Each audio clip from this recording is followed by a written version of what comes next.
And so this sin will open up a door to a greater sin, that'll open up a door to a greater sin, that'll open up to a door to a greater sin.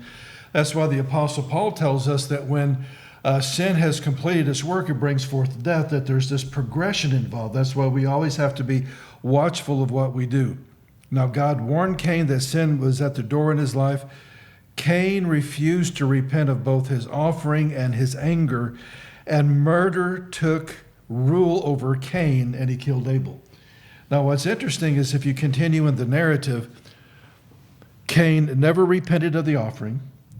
Cain never repented of the anger. Cain never even repented of killing his brother. All he was worried about was how the judgment of God was going to affect him. And God said, you're going to be a vagabond, that that the ground isn't going to yield its fruit for you anymore.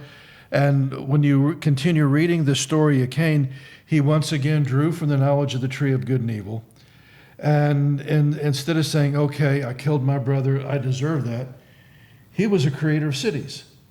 And so what he did is he gathered people around him that didn't have that curse on him to support him. And basically there was taxation or whatever that he could benefit from them. And basically this is what I get for creating creating cities. It's interesting. The first one ever to create cities in the Bible was Cain. And it was him trying to bypass the judgment of God.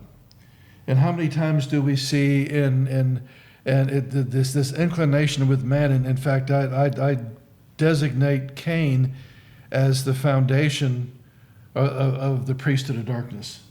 They always it's Gnostic, it's hidden knowledge, it's they're going to save themselves through knowledge or whatever.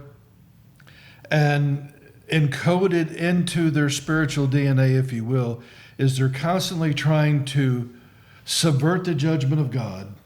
And they'll raise up and kill the faithful priesthood that's being faithful to what God tells us to do. And when you look at the priesthood of darkness, all the mystery religions are to create their own form of salvation through Gnosticism. And they will constantly come against any move of God.